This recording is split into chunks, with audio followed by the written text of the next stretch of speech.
Entonces, a la palabra del día de hoy voy a invitarles a abrir sus Biblias en el capítulo 11 del libro de Marcos. Vamos a seguir con el libro de Marcos. En el capítulo 11, versículo 15 en adelante. Vamos a leer hasta el versículo 19. Marcos, capítulo 11, versículos 15 al 19. Dice así la palabra de nuestro Señor. Vinieron pues a Jerusalén, y entrando Jesús en el templo, comenzó a echar fuera a los que vendían y compraban en el templo, y volcó la mesa de los cambistas y las sillas de los que vendían palomas. Y no consentía que nadie atravesase el templo llevando utensilio alguno. Y les enseñaba diciendo: no está escrito, mi casa será llamada casa de oración para todas las naciones, mas vosotros la habéis hecho cueva de ladrones. Y luego oyeron los escribas y los principales sacerdotes, y buscaban cómo matarle. Pero le tenían miedo, por cuanto el pueblo estaba admirado de su doctrina. Pero al llegar la noche, Jesús salió de la ciudad. El sermón del día de hoy tiene por título Casa de Oración. Y a modo de introducción, nosotros podemos ver claramente que el texto hoy día nos muestra una mala práctica dentro del templo de Dios, dentro de la casa de Dios, un uso indebido de la casa de Dios. Esta mala utilización del templo de Dios no es algo de aquel tiempo de Jesús, sino que es algo que viene narrándose durante la narrativa, valga la redundancia, del Antiguo Testamento, como el pueblo continuamente profanaba el templo de Dios.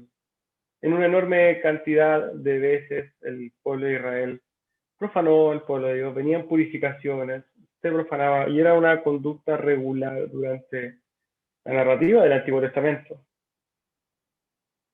Saltándose quizá el tiempo en que Jesús vivió, también podemos comprender que esa conducta seguía. Pero a nosotros quizás nos debe hoy día llamar la atención de que esto es algo que hasta el día de hoy sigue sucediendo.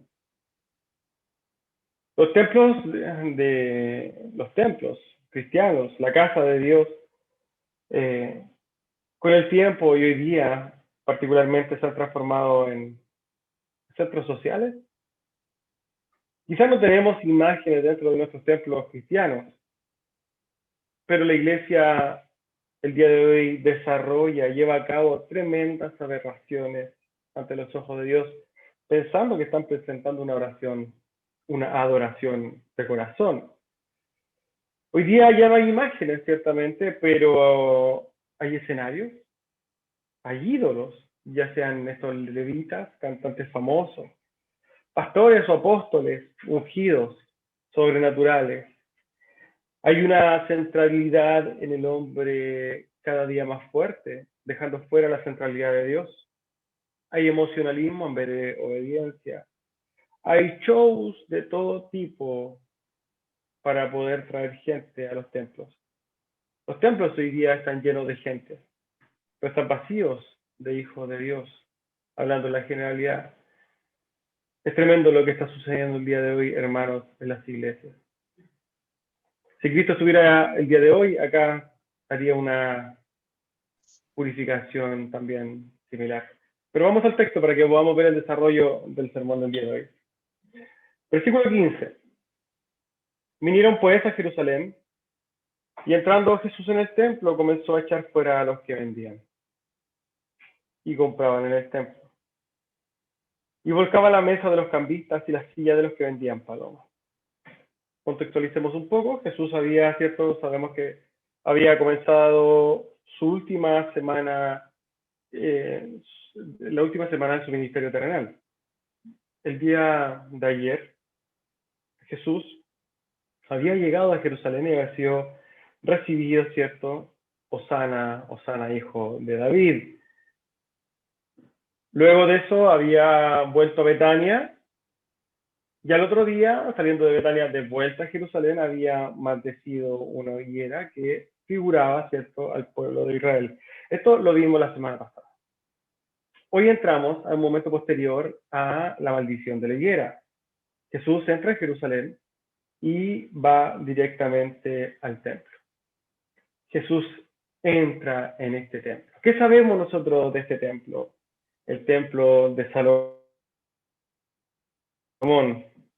este templo que efectivamente nace en el corazón de David, con la intención de hacerle una casa, ¿cierto?, a Dios.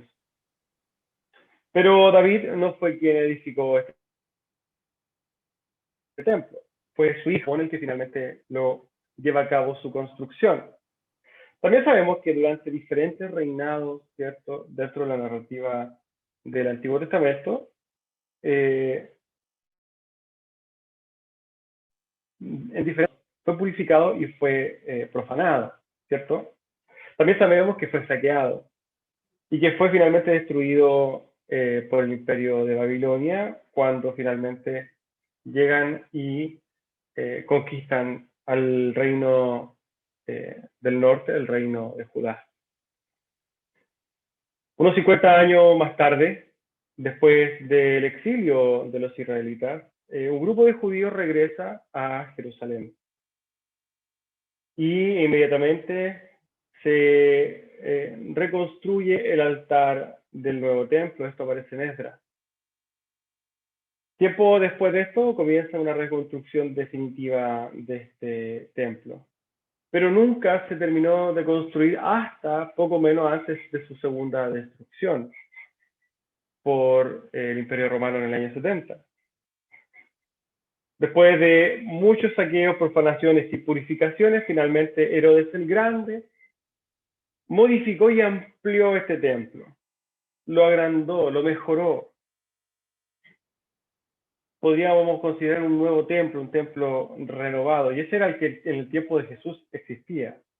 Ahora bien, lo importante de este templo no era la inmensidad ni la hermosura que podía llegar a tener, sino que la importancia del templo radicaba en que era el lugar central de la adoración del pueblo de Israel. La centralidad del templo en Jerusalén debía representar a Dios morando en medio de su pueblo. Era un lugar destinado a la adoración, al servicio, se supone, ¿cierto? Y a la adoración. Ese era el propósito. Toda vinculación que el pueblo de Israel tenía para con lo celestial, para con el Creador, estaba y se giraba dentro del templo. Hoy de ese templo no queda nada más que ruinas, y queda solamente el conocido Muro de los Lamentos, donde hasta el día de hoy millones de judíos van y presentan sus oraciones. Este mismo templo es el que, en el cual entra Jesús. Pero cuando Jesús entra a este templo, que debía ser el ícono, ¿cierto?, de la religiosidad, de la conexión entre el pueblo y Dios, se lleva una tremenda sorpresa, ve un espectáculo totalmente triste, aberrante. Jesús entra al templo y se da cuenta que estaba siendo totalmente profanado. No era un templo, no era un lugar de relación del pueblo con Dios, era un mercado. Era una especie de mall religioso. Entra y se da cuenta que se llevan a cabo una enorme cantidad de negocios dentro del templo, hermanos. Algunos vendían bueyes, ovejas, palomas, animales para el sacrificio. Recordemos que estos justo se está dando en el tiempo de la Pascua. Por tanto, judíos de todos lados se acercaban a Jerusalén. Sabemos que se estima que se triplicaba la cantidad de personas dentro de Jerusalén. Y por tanto el templo se repletaba de gente que venía de otros lugares a presentar sus sacrificios. Imaginemos que eran como los malls en Navidad. Era una cosa espantosa. Y dentro del mismo templo entonces se daba este negocio de vender estos animales. ¿Qué pasaba con esto? Las personas que venían pagaban altos precios por estos animales. Cualquier hombre que venía desde afuera, ¿cierto? Un extranjero, podía traer sus propios animales. Y aquí surge el problema de fondo. Cualquiera podía traer sus animales, pero traer sus animales desde, no sé, otros países era un problema logístico importante, sin considerar el hecho de que, y este importante punto es, que podía ser un animal rechazado por los sacerdotes del templo. Y nosotros nos vamos a dar cuenta, hermano, y sabemos que había una especie de negocio en esto. Los vendedores de animales pagaban una especie de concesión a los sacerdotes para poder vender sus animales. De alguna forma es como que ellos tenían el monopolio de la venta de animales para el sacrificio. Esto pasa como la mercadotecnia de hoy día. Alguien tiene el monopolio para vender como una entrada a un estadio, por ejemplo, ¿cierto? Entendemos que eso es un negocio lícito aquí, pero imaginemos esto, solamente en un lugar se vendían las entradas para este estadio, ni una otra servía, solamente esa. Y eso es lo mismo que sucede en el templo. Solamente los que compraban dentro del templo podían llegar con sus animales y efectivamente pasaban inmediatamente al sacrificio. Había enorme riesgo de que sus animales no pasaran. Los mercaderes entonces del templo pagaban una especie de concesión a los sacerdotes y había un negocio detrás, había un negocio que giraba en torno a la adoración a Dios. Parte de ese dinero ciertamente llegaba a Anás y Caifás, que eran en este momento las cabezas de la iglesia en este momento. Se comprende entonces fácilmente, hermanos, que había una especie de colusión entre los sacerdotes o la casta sacerdotal y los que estaban vendiendo. Es tanto así que los mismos sacerdotes permitían a estos mercaderes estar dentro del atrio del templo. Y Jesús entra en el templo, hermanos, y vio lo que estaba sucediendo.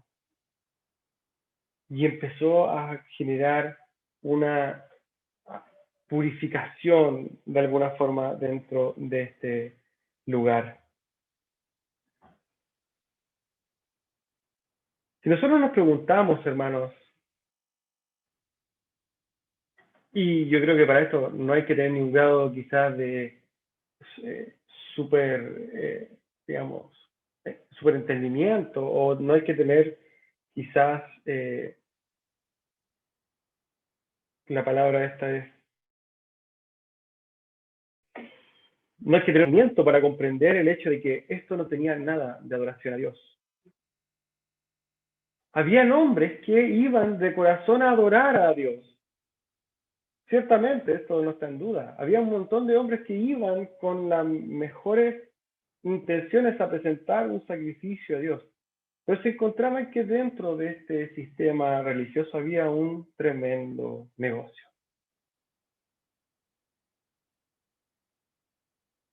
Sabemos, hermanos, que quizás viendo los problemas logísticos de traer animales desde afuera, es comprensible comprar animales en Jerusalén, pero tenía que ser el lugar dentro del templo, claramente que no. El templo era y es sagrado, pero el templo en ese momento se transformó en un mercado. Ahora bien, estos mismos peregrinos que venían desde afuera, podían venir, no sé, desde Europa, ¿cierto? Desde Roma, quizás, egipcios, no sé, de Asia Menor, llegaban a este templo con monedas extranjeras. Pero también, ¿qué sucedía? Que quizás las ofrendas monetarias, cuando el templo recibía plata, no recibía dinero que fuera extranjero, ellos recibían dinero judío, dinero nacional. Y en ese contexto es que también dentro de este templo habían cambistas. Imaginemos que esto era igual que un aeropuerto, por ejemplo. Usted viaja de aquí a, no sé, a Brasil, y se da cuenta que su plata chilena no le sirve absolutamente de nada. ¿Y qué tiene que hacer? Ir al centro de cambio y le cobran tasas usureras, ¿cierto? Le cobran caro por cambiarle el dinero. Es lo mismo que sucedía hoy día. Nosotros nos damos cuenta que al final dentro del templo había una tremenda mercadotecnia, había un tremendo centro de negocios.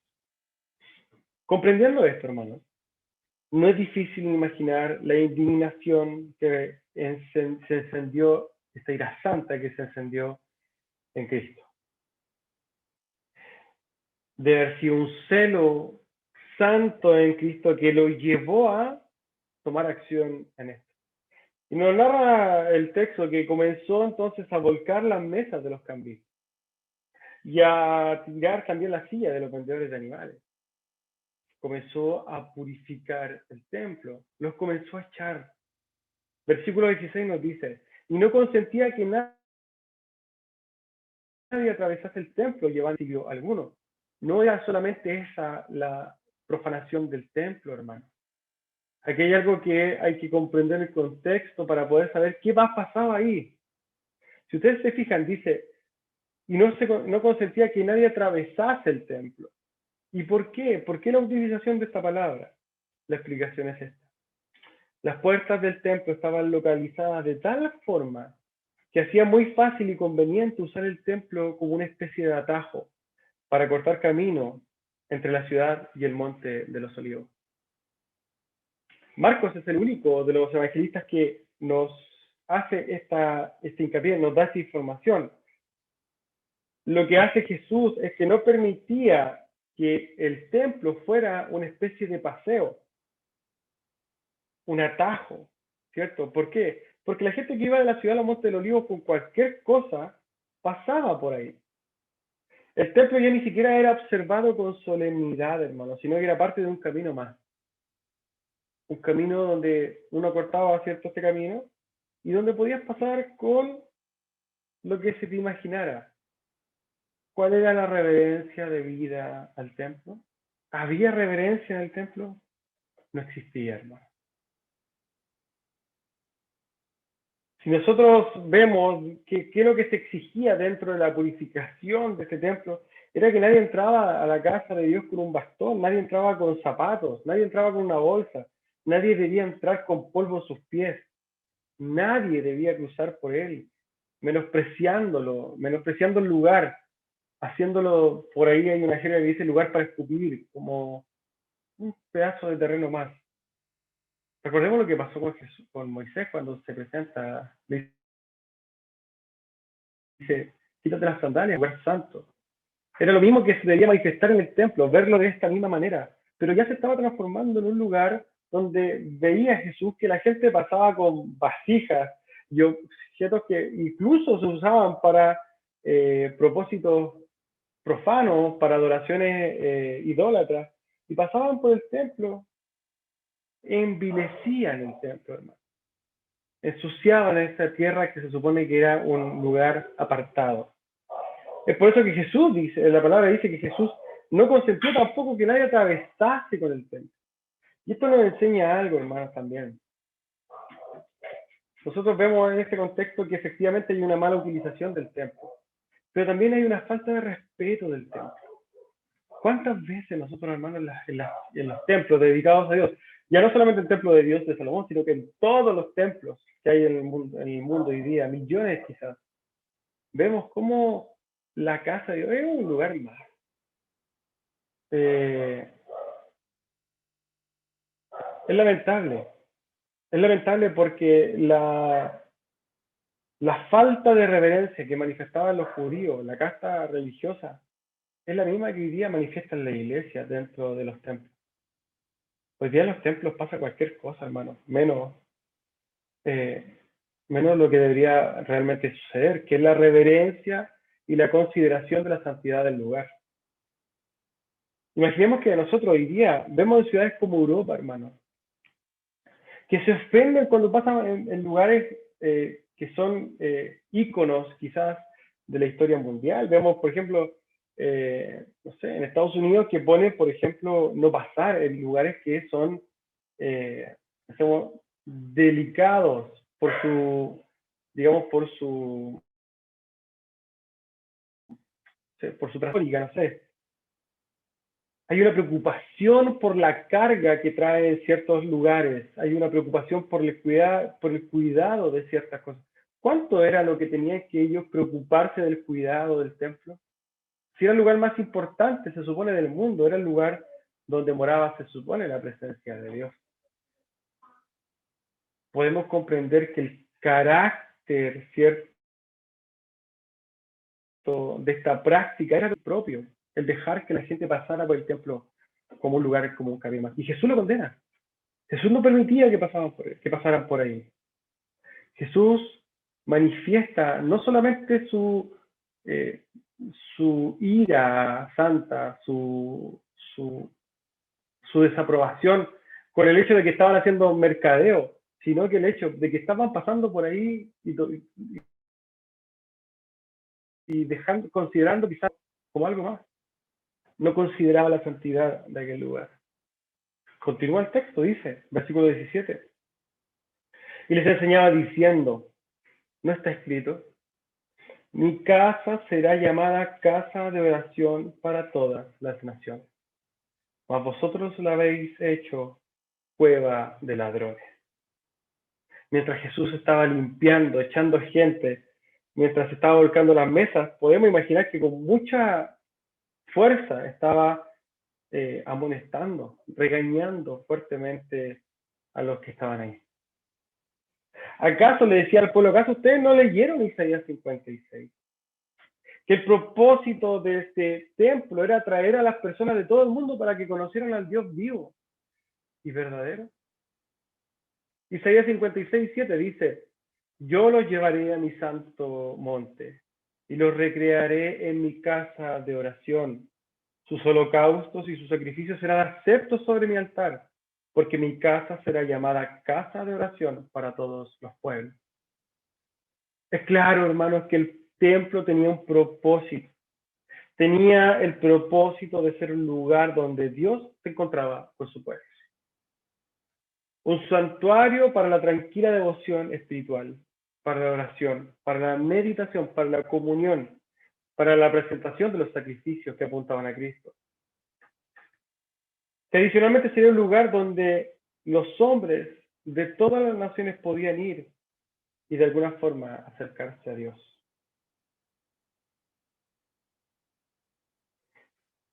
Para él o los propósitos de Dios para este pueblo no se estaban llevando a cabo derechamente. Si consideramos los propósitos de Dios para el templo y lo comparamos con lo que se estaba haciendo, estaba totalmente lejos, hermano. Y estaban lejos por la perversidad de los religiosos judíos, por la perversidad de sus corazones. Los santos se había transformado en profanos. Y tenemos que meditar en esto. ¿No ha pasado esto también hoy día en la iglesia?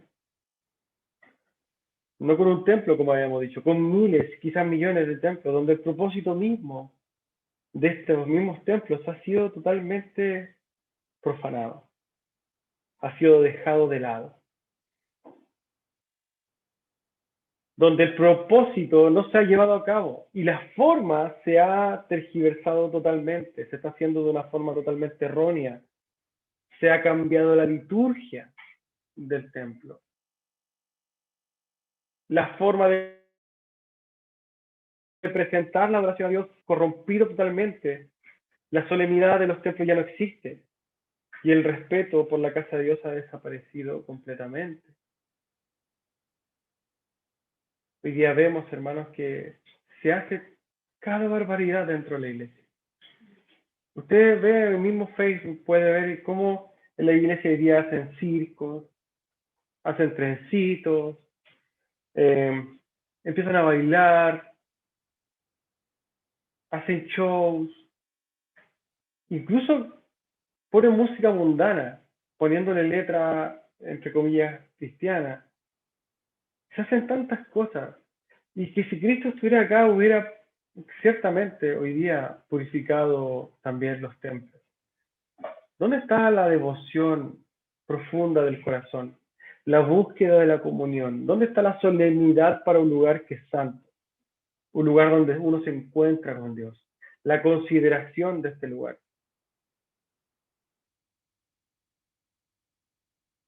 Jeremías 7:11 dice, es cueva de ladrones delante de vosotros, de vuestros ojos, esta casa sobre el cual es invocado mi nombre. ¿Es una casa de ladrones? ¿Una cueva de ladrones la casa de Dios? En los días de Jeremías, el profeta, los judíos oprimían a los extranjeros robando, asesinando, abusando. Pero ellos seguían ofreciendo sacrificios en el templo como si esa fuera efectivamente, como que si eso hubiera estado bien. Como si de alguna forma, porque presentaban sacrificios, ellos estaban, estamos ok, estamos librados, sigamos haciendo lo que estamos haciendo. Es por eso que Jeremías los confronta, le dice, ¿acaso el templo es cueva de ladrones? Vemos que Jesús cita no solamente a Isaías, sino que también cita a Jeremías, diciendo efectivamente lo que dijo Jeremías en ese momento, lo mismo que está pasando hoy día. Hoy día este templo se ha convertido en una cueva de ladrones. Hoy día, y quizás hiciéramos una especie de paréntesis, vemos efectivamente cómo en la iglesia cristiana todos van felices los días domingos al culto, pero van para, no sé, satisfacer anhelos personales, tranquilizar la conciencia, emocionarse, gozarse, escuchar palabras bonitas. ¿Cuántas veces hemos escuchado, hermanos? Uy, salí tan feliz del culto. Es que la adoración estuvo tan linda. Es que lloré. Por eso va la gente. Busca satisfacerse a sí mismo. Y no le importa pasar a llevar la solemnidad del templo. No le importa si lo que se está haciendo en el templo está bien o está mal. Eso no importa. Lo importante es satisfacerse uno mismo. Y si comparamos esto con lo que estaban haciendo los judíos, es exactamente lo mismo. Hoy día, hermanos, en las iglesias, la obediencia, la solemnidad, el apego a la palabra y la gloria de Dios es lo último que se considera, ni se ve. Cuando nosotros nos pensamos efectivamente lo que estaba haciendo Jesús amonestando a los judíos, nosotros vamos a ver ciertas, quizás podríamos decir, lecciones, o podemos identificar ciertas intenciones de Cristo dentro de esta purificación. Como por ejemplo Jesús amonestó, castigó, podríamos decir, manifestó su malestar con la degradación de la religión que ellos mantenían, pero también promovió la reverencia. Podemos ver en el texto cómo Jesús se preocupó por, de alguna forma, enseñar la reverencia en el templo santo. Podemos ver cómo se indignó con la falta de reverencia que estaban haciendo en el templo de Dios. Quizás más allá de echar fuera a los ladrones, nosotros nos damos cuenta de esto cuando Jesús tampoco dejaba que la gente usara el templo como si fuese un camino, un atajo. Jesús también censuró el fraude, censuró la extorsión religiosa, censuró el hecho de que su casa fuera un lugar de negocios. Y quizás nosotros también podemos comprender, hermanos, que hay dos problemas en ese tema de hacer negocio que se daba ahí. Uno es que se daba en un lugar donde no se debía dar, que era el templo. Pero otra cosa también era que efectivamente dentro de ese sistema de negocio era una usura. Jesús condena las dos cosas. También Jesús desaprobó la indiferencia que mostraban aquellos, que mostraban los judíos respecto de los que realmente iban a adorar a Dios. Gente se acercaba al templo realmente con la intención de adorar a Dios, pero sin duda caían y lamentablemente tenían que pasar por este negocio sucio dentro del templo. Y Jesús, por medio de todo esto, tenemos que comprender que buscaba de Dios. ¿Acaso la casa de su padre no era su propia casa? ¿No era una casa de oración? Versículo 18. Y lo oyeron los escribas y los principales sacerdotes. Buscaban cómo matarle, porque tenían miedo, por cuanto el pueblo estaba admirado de su doctrina. Era una cosa obvia que una acción tan abierta y pública como la purificación del templo no iba a pasar desapercibida. Y menos iba a pasar desapercibida para con aquellos que realmente estaban interesados en y que sacaban fruto de esto, que eran los principales sacerdotes, los cuales no solamente sostenían, digamos, la adoración religiosa, sostenían el negocio y por tanto ellos ganaban de esto. Todo el Sanedrín estaba profundamente afectado y lleno de rencor para con Cristo. Así que con mayor motivo buscaban la forma de provocar la muerte de Jesús. Pero está claro que, como dice el texto, no podían solamente matarlo. El mismo texto lo dice, tenían miedo. ¿Por qué tenían miedo ellos? El mismo texto también lo dice. Por cuanto el pueblo estaba admirado de su doctrina, el pueblo admiraba a Cristo. Recordemos que ellos el día anterior habían visto las manifestaciones del pueblo. Hosana, Hosana, bienvenido, hijo de David. Y el asombro por su doctrina, por su milagro, no era algo que solamente se daba en Jerusalén, desde Galilea también, hasta Jerusalén. La gente admiraba a Cristo. ¿Podemos ver cómo se da vuelta todo esto en pocos días? Nosotros vamos a ver, hermanos, cómo se va desarrollando la estadía de Jesucristo en Jerusalén. Y vamos a ver que se acentúan los conflictos entre Cristo y la casta religiosa de Israel. Y vemos que cómo se va a dar este paso en una sola semana de la admiración, entre comillas, a Cristo, a la crucifixión del Maestro. Los escribas y fariseos veían que por el momento no tenían una manera de destruirlo, de asesinarlo inmediatamente. No lo iban a matar en ese momento, pero claramente iban a buscar la forma de hacerlo.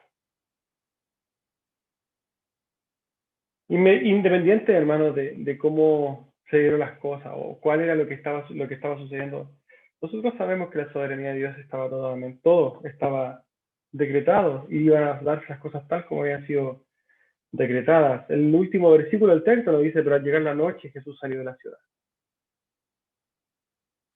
Jesús, después de la purificación del templo, salió de la ciudad y se fue nuevamente a Betania.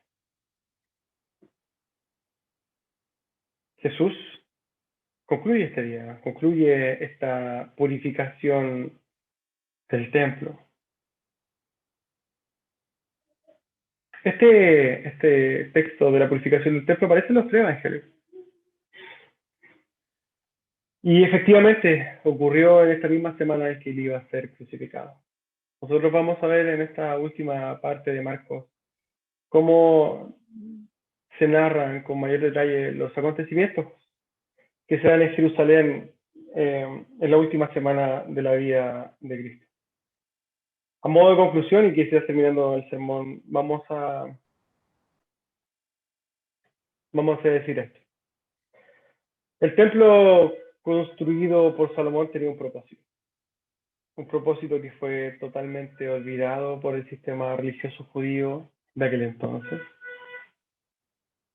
Pero hoy, como habíamos dicho, ya no existe un solo templo, hermano. Millones de lugares son el centro de reunión de la iglesia con su rey. Lamentablemente vemos que la iglesia constantemente cae en los mismos errores que aquellos judíos. Los templos hoy son utilizados de innumerables formas, cada una más alejada de la voluntad de Dios en el momento de presenciar o de presentar la adoración a su Dios. La adoración a Dios cada día está más corrupta en los templos. Cada una más alejada, Todo se centra en el hombre y en los perversos corazones que estos mismos hombres inventan. Hoy día no es de extrañar ver circos, bailes, ya sea en escenarios o de la misma iglesia, conciertos en las iglesias, motivadores predicando, emocionalismo congregacional, concursos y shows para atraer a la gente. Una serie de otras cosas que, tal como aquellos judíos, corrompen la solemnidad requerida por el templo de Dios. Quizá a modo de reflexión final es por eso, hermanos, que nosotros como iglesia sostenemos el principio regulativo de adoración, que entiendo que a muchos quizás en un momento les costó, pero que depende ahora con el tiempo, que finalmente Dios establece una adoración a Dios. Y por sobre todo, nos lleva a mantener la solemnidad de lo que significa la adoración a nuestro Padre. Es un regalo de Dios el poder haber cambiado la forma antigua de adoración para con esta. Porque créanme, que si hubiera sido por nosotros, y sin la guía del Espíritu Santo, nosotros quizás qué estuviéramos haciendo para adorar a Dios. Nosotros hacíamos obras de teatro, teníamos una tremenda banda, ¿cierto? Jugábamos con la emoción de la gente, incluso llegábamos a saltar, a cantar gritos de júbilo. Y la iglesia sigue haciéndolo hoy, el día de hoy. ¿Dónde está la solemnidad? Al santo templo, a la santa casa de Dios. No nos queda nada más, hermanos, que dar gracias a nuestro Señor, porque hoy día podemos presentar una oración solemne, entendida y por sobre todo fundamentada en las Santas Escrituras a nuestro Señor. Vamos a dejar el servicio hasta el día de hoy, hasta este momento, perdón, vamos a orar para concluir y desde ya nos despedimos para aquellos que quieran